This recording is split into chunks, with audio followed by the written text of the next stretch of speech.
Assalamualaikum warahmatullahi wabarakatuh. Perkenalkan, nama saya Astika Dewi Chandraningrum dengan NIM 215231288 dari kelas Perbankan Syariah 2H, Fakultas Ekonomi dan Bisnis Islam, UIN Raden Mas Said Surakarta. Nah, di sini saya akan memaparkan sedikit tentang mengenai Perjanjian Giyanti dan terbelahnya Tanah Jawa. Perjanjian Giyanti lahir sebagai sebuah kesepakatan segitiga politik antara Pakubuwono III, Pangeran Mangkubumi dan Perserikatan Perusahaan Dagang India Belanda atau VOC pada 13 Februari 1755. Nama Giyanti diambil dari lokasi penandatanganannya yaitu di Desa Giyanti. Tempat tersebut sekarang dikenal dengan Dukuh Kerten, Giyantiharjo, Karanganyar, Jawa Tengah. Di masa silam, perjanjian ini dibuat dalam rangka meredam konflik yang telah terjadi berlarut-larut. Pasca perpindahan Keraton Kartasura ke Surakarta, api dari peristiwa geger Becina ternyata belum mati tepat di sumbunya. Ketika itu, Mangkubumi yang membantu Pakubuwono II dalam meredakan konflik tersebut mendapatkan hadiah berupa sebidang tanah. Namun, luas tanah tersebut nyatanya menimbulkan kecemburuan. Salah seorang pangeran melaporkan ketidakadilan tersebut kepada Gubernur Jenderal Baron van Imhoff yang merupakan jenderal di Batavia tersebut, lantas mengambil keputusan kalau tanah tersebut tidak jadi dimiliki oleh Mangkubumi. Lalu Mangkubumi meminta izin kepada kakaknya, yaitu Pakubuwono II, agar lebih baik dirinya saja yang dibuang jauh dari tanah Jawa agar dia tidak bisa kembali daripada lumbungnya yang dikurangi. Dan setelahnya dia diberi uang 3.000 real untuk jatah makan anak buahnya. Lalu pada saat malam hari pecahlah perang Mangkubumen yang menewaskan ribuan prajurit. Perlawanan ini mendorong Gubernur VOC Jawa Utara Nicholas Harting mengambil sikap untuk menyelamatkan daerah operasionalnya secara tertutup. Harting juga melakukan perundingan dengan Pangeran Mangkubumi. Setelah melakukan perundingan berkali-kali, Harting menyetujui keinginan Pangeran Mangkubumi yang juga hendak menjadi penguasa di tanah Jawa.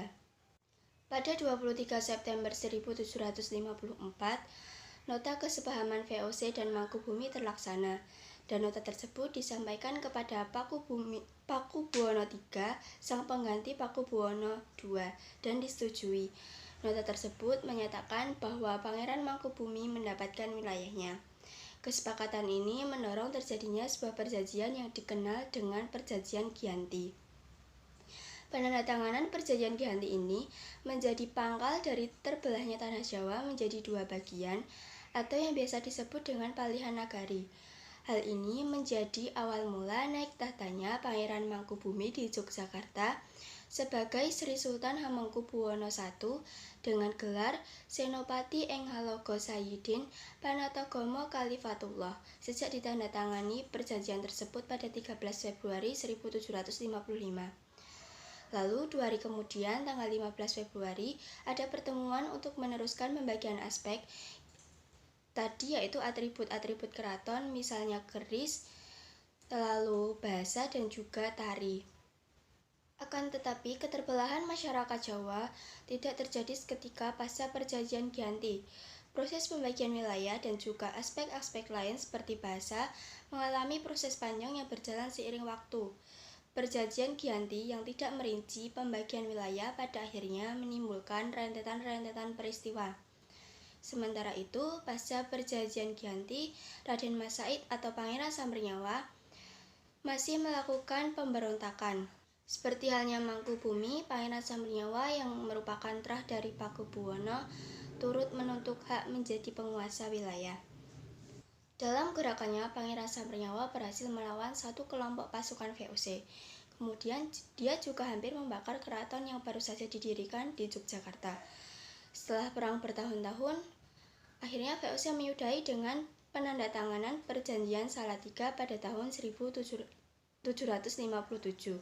yang dimana perjanjian ini membuat tanah Jawa kembali terbagi. Pada perjanjian ini disepakati Pangeran Sambernyawa mendapatkan sebagian wilayah Kasunanan Surakarta yang dikenal dengan wilayah Kadipaten Mangkunegaran. Pangeran Sambernyawa berjatah tahta dengan gelar Kanjeng Gusti Adipati Arya Mangkunagara Lelana Jaya Misesa Senopati ing Alaga Satriya Raga Mataram ing Nagari Surakarta Adiningrat. Keterbelahan Jawa ini kemudian hari belum berhenti. Pada 1813 di masa Gubernur Jenderal Thomas Stamford Raffles dari Kerajaan Inggris, Kesultanan Yogyakarta terbelah dengan lahirnya Paku Alaman. Maka dari itu, Tanah Jawa memiliki 4 wilayah pemerintahan yang masing-masing tumbuh dengan perbedaan dan menghantarkan Jawa pada rupa yang beragam.